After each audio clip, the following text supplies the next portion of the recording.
রাত ৩টা বাজে। ঘুমের ঘোরে মনে হচ্ছে কেউ একজন আমার রুমে প্রবেশ করছে, এক অদ্ভুত আচরণ করার চেষ্টা করছে। বুঝতে পারছি না কি হচ্ছে আমার সাথে।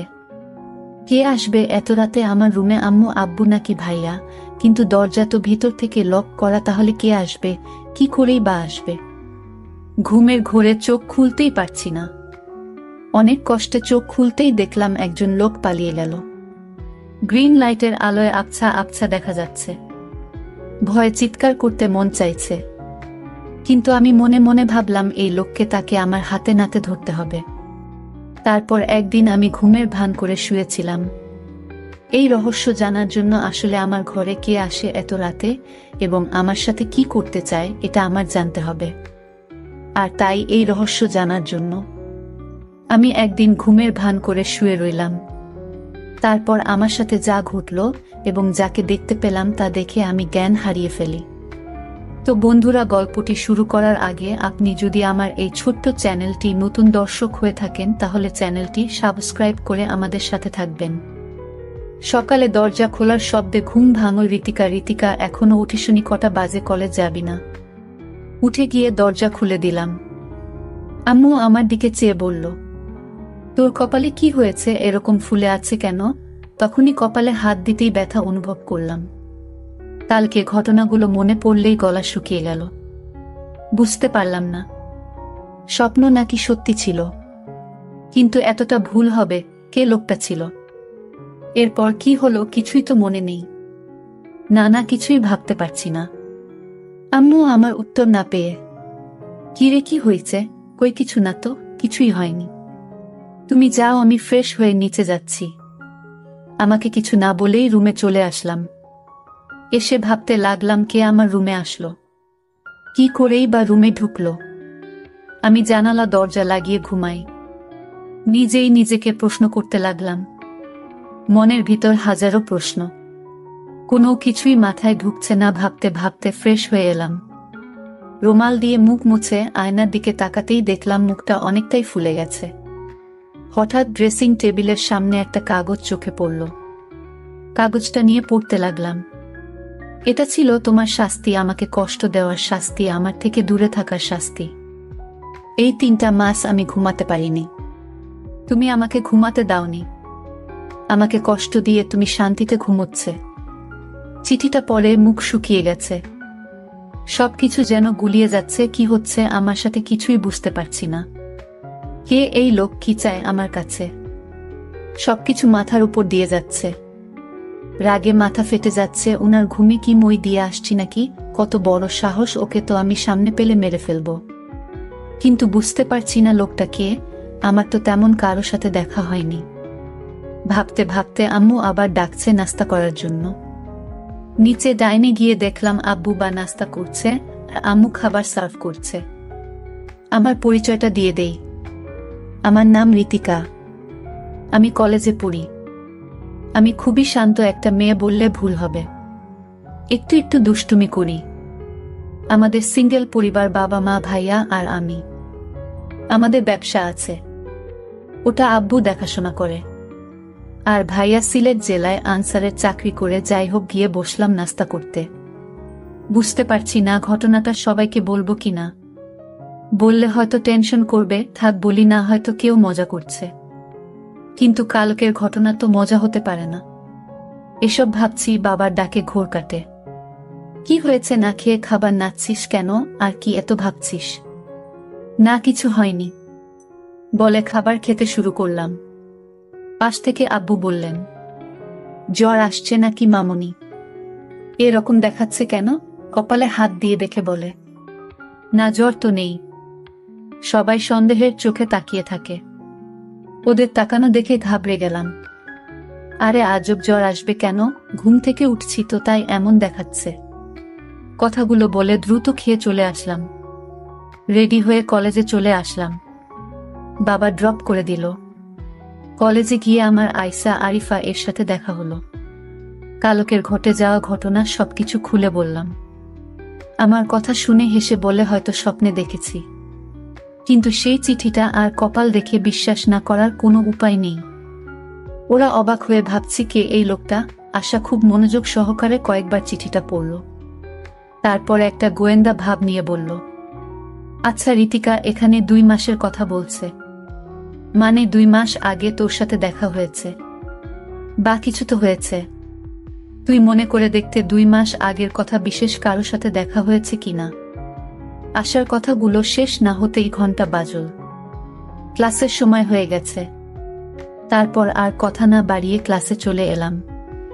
ক্লাস শেষ করে আসতে বলল, আরে বইন, এত চাপ নিস না তো, চল ফুচকা খেয়ে আসি। ফুচকা খাচ্ছিলাম, তখন কয়েকজনের কথা শুনে তো অবাক। কারণ কাল যে ছেলেটা আমাদের রিগিং করছিল, সে নাকি হসপিটালে কে যেন মেরে হাত পা ভেঙে দিয়েছে। আসলে ছেলেটা আমাদের সিনিয়র ছিল শুনে মনে মনে খুব খুশি হলাম। তারপর ফুচকা খেয়ে রিফা আয়সা ওদের বাসায় চলে গেল আর বলল এত চিন্তা না করতে। আমিও বাসায় রওনা দিলাম। ইদানিং আমার মনে হলো কেউ যেন আমাকে ফলো করছে, কিন্তু তাকালে কাউকে দেখি না। সেদিনের পর থেকে ভয়ে দরজা আটকে ঘুমায়। এভাবে 2 দিন কেটে যায়। কলেজের ক্যাম্পাসে আসা আরিফা এর সাথে বসে গল্প করছিলাম। তখন আমাদের সিনিয়র জিহাদ ভাইয়া এসে আমার পাশে বসে বললেন, এই গার্লস কেমন আছো? আমরা হেসে প্রতি উত্তরে বললাম, ভালো ভাইয়া। তারপর টুকটাক অনেক কথাই হলো। আমরা অনেক সময় বসে গল্প করলাম। ভাইয়া অনেক মজা এবং খুবই ভালো একজন মানুষ, দেখতে খুবই সুন্দর। কলেজের অনেক মেয়ে লাইন দিয়ে পড়ে আছে ভাইয়ের পিছে, কিন্তু ভাইয়া কাউকে পাত্তা দেন না। উনি ভাইয়ার ফ্রেন্ডের ভাই। ভাই বলছিল দেখে শুনে রাখতে, কিন্তু আমি তেমন কথা বলি না। ধনী ভাইয়ের কথা ওনাকে বলিনি বললে একটা ঝামেলা হবে।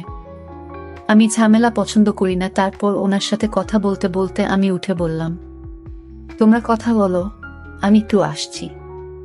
বলে চলে আসলাম। রুটি খেয়ে চলে আসতে যাব, তখন কেউ একজন এসে আমায় বলল। লোকটা খুব রেগে বলল, তোমার সাহস কি করে হয় তুমি ওই ছেলের সাথে হেসে হেসে কথা বলো? আমি কিছুই বুঝতে পারলাম না। বললাম, আমি যার সাথে ইচ্ছা তার সাথে কথা বলবো। আপনার কি সমস্যা? আপনি কে বলেন? সাহস তো কন্যা শুন। লোকটার মুখে মাস্ক পরা খুবই চেনা চেনা লাগছে, কিন্তু লোকটাকে চেনার কোনো উপায় নেই। লোকটি বলতে লাগলো, কেন ভয় পাচ্ছে কেন? অনেক কষ্টে তোমায় খুঁজে পেয়েছি, আর হারাতে দেব না। না কথা শুনে ভয় করছে, আবার রাগও লাগছে। আপনি এখানেও চলে আসছেন আমাকে মারতে। তার মানে সেদিন রাতে আপনি আমার রুমে এসেছিলেন আমাকে মারতে। তো না মেরে আমার সাথে দুর্ব্যবহার করার সাহস হয় কি করে হলো? বজ্জাত ছেলে। মেয়েদের দেখলেই কথা বলতে মন চায়। আর করবেন নাই বা কেন? মানুষকে মেরে ফেলাই তো আপনার কাজ, এটা আর কি এমন বিষয়? তো মেরে ফেলেন আমাকে এখনই শাহিন, এভাবে কিছু করার তো কোনো মানে হয় না। চোখ বন্ধ করে কথাগুলো একদমে বলে ফেললাম। চোখ খুলতেই উনার চোখের দিকে তাকিয়ে আতঙ্কে উঠলাম। রাতে আমার রুমে এই লোক যায়, কিন্তু তাকে ঠিক চিনা যাচ্ছে না। কিন্তু এই লোকটিকে চেনার জন্য আমি প্রতিদিন রাতে ঘুমে ভান করে শুয়ে থাকি, কিন্তু ইদানিং আসে না। আপনাদের 2 মাস আগে কিছু কথা শেয়ার করেনি, তা না হলে আপনার কিছুই বুঝবেন না। 2 মাস আগে কলেজ স্ট্রিটে 2 দিনের জন্য সিলেট গিয়েছিলাম। ওখানে গিয়ে প্রথম দিন ভালোই কাটে, কিন্তু বিপত্তি ঘটল দ্বিতীয় দিন। সবাই পাহাড় ঘুরে ঘুরে দেখছে, আমি সারিফা আমার গল্প করছি আর ঘুরছি। তখন আয়শা আর রিফাত ছবি তুলতে ব্যস্ত। পাহাড়ে ঘুরতে ঘুরতে এক পর্যায়ে ওদের থেকে অনেক দূরে চলে আসে। একটা জায়গায় আসতে যা দেখলাম তাতে আমি অবাক হয়ে হা করে তাকিয়ে থাকলাম। একটা ছেলে হাতে বন্দুক তাক করে আছে, সামনে একটা হাত বাঁধা লোকের দিকে। ছেলেটার সাথে আরো অনেক ছেলে, সব দেখে ঘাবড়ে যায়। ছেলেটা একটা লোককে মারল চোখের সামনে। এমন ভয়ঙ্কর দৃশ্য দেখে জোরে চিৎকার দিয়ে উঠি। তাতে লোকগুলো আমায় দেখতে পেয়ে যায়। কিছু না ভেবেই ভয়ে দৌড় শুরু করি। ওই ছেলেটি বাকি ছেলেগুলোকে বলা কথা কানে বাজল, লাশ পুঁতে ফেল মেয়েটাকে আমি দেখছি। বন্দুকটা কোমরে গুজে আমার পিছনে ছুটতে লাগলো আর বলল, এই মেয়ে দাঁড়াও, বলছি দাঁড়াও। কিন্তু এই লোকটাই আমার ঘরে রাতে ঢুকতো, আপনাদের বলে রাখি। কিন্তু এই লোকটাকে এটা আমি এখনো জানতে পারিনি। কিছুটা আন্দাজ করতে পারলাম তার ছায়া দেখে। আমার মনে হলো এই লোকটাই আমার রুমে আসতো, কারণ তার ছায়া আমার দৃষ্টিতে বেঁধে গেছে। আমি আয়েশাকে বললাম, এই যে লোকটি দেখতে পাচ্ছিস এই লোকটার মতোই আমি যাকে আমার রুমে দেখতে পেয়েছিলাম, তুই এটা বুঝলে কি করে? ওর ছায়াটা আমি দেখতে পাই হালকা আলোতে। এই লোকটাই হবে বলে রাখা ভালো। আমার বড় ভাই ব্যাটালিয়নে চাকরি করে সিলেট জেলায়। আমার আর যে লোকটা অন্য একটা লোককে মেরেছিল সে আর কেউ না, সে হচ্ছে আমার বড় ভাই। কিন্তু সে আমাকে দেখতে পায় না ভালো করে, আমাকে চিনতেও পারল না।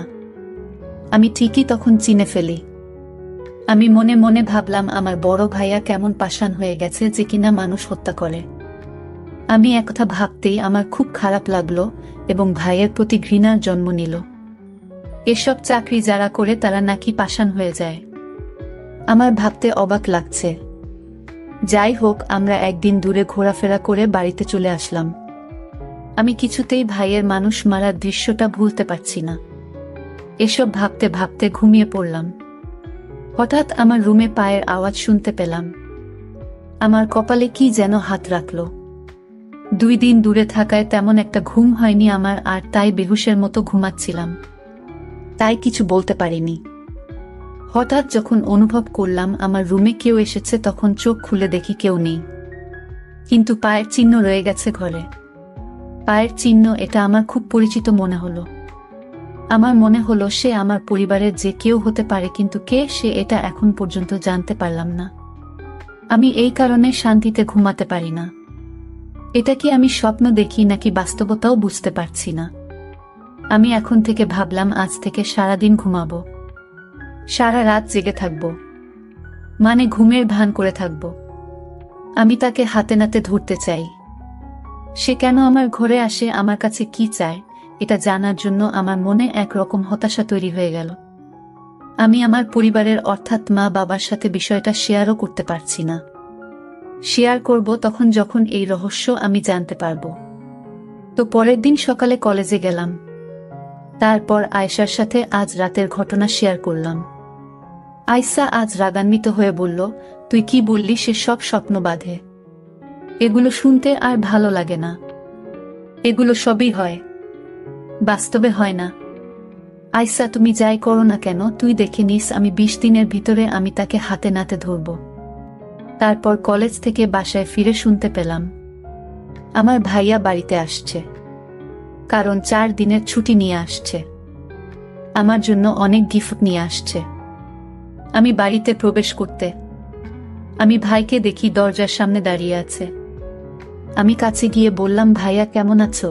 কিন্তু মনে মনে ভাইয়ের জন্য ঘৃণাও কাজ করে, কারণ ভাইয়া এখন মানুষকে মানুষ মনে করে না, যাকে তাকে ধরে মারধর শুরু করে দেয়। এটা তো আমি দূরে গিয়ে দেখতে পেলাম, কিন্তু ভাইয়ের শরীরের একটা পারফিউমের গন্ধ পেলাম। আমার রুমে রাতে যে আসতো তখন একই পারফিউমের গন্ধ পেলাম। আমার যেন ভাইয়াকে সন্দেহ হতে লাগলো। কিন্তু ভাইয়া আমার ঘরে কেন আসবে? আবারও মনকে প্রস্তুত করলাম, রাতে ঘুমাবো না।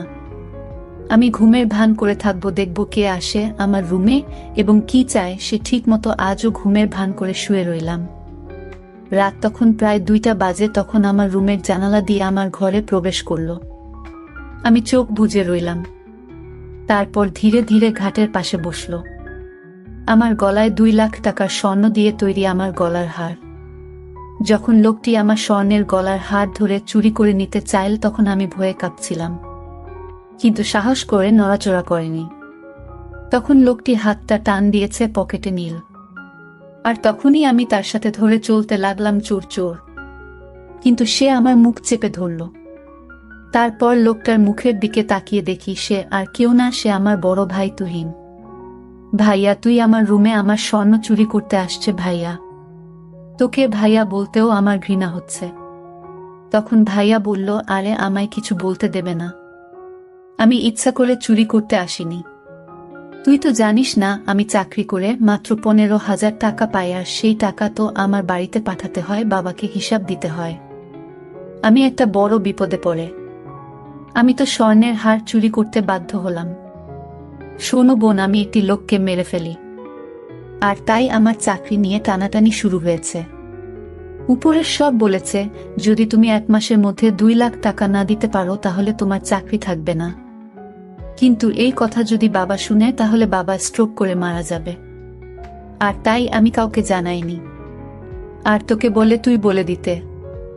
আর তাই টাকা ম্যানেজ না করতে পারায় আমি আমার নিজের ঘরে চুরি করতে আসলাম বোন। এখন তুই চাইলে আমাকে পুলিশে ধরিয়ে দেয়। ভাইয়ের কথা শুনে আমি অবাক। তুমি আমার কাছে যদি চাইতে তাহলেই তো আমি তোমাকে আমার স্বর্ণ বিক্রি করে টাকা দিতাম, চুরি করার কি দরকার ছিল? আরে পাগলি, আমি যদি তোকে বলতাম মানলাম, তুই আমাকে বিক্রি করে টাকা দিতে আমি মানলাম। কিন্তু বাবা মা যখন লক্ষ্য করত তোর গলায় হার নেই, তখন কি বলতি? কিন্তু আমি যদি নিতে পারতাম তাহলে তুই এবং আমার মা বাবা ভাবতো এটা চুরি হয়ে গেছে। ঠিক আছে, বুঝেছি, তুমি এগুলো নিয়ে বিক্রি করে চাকরি বাঁচাও। ধন্যবাদ বোন, আমি তোকে এর চেয়ে বেশি দামি হার উপহার দিব। প্রিয় বন্ধুরা, গল্পটি কেমন লাগলো তা অবশ্যই কমেন্ট করে জানাবেন। আর চ্যানেলটি নতুন দর্শক হয়ে থাকলে চ্যানেলটি সাবস্ক্রাইব করে আমাদের সাথে থাকবেন। ধন্যবাদ।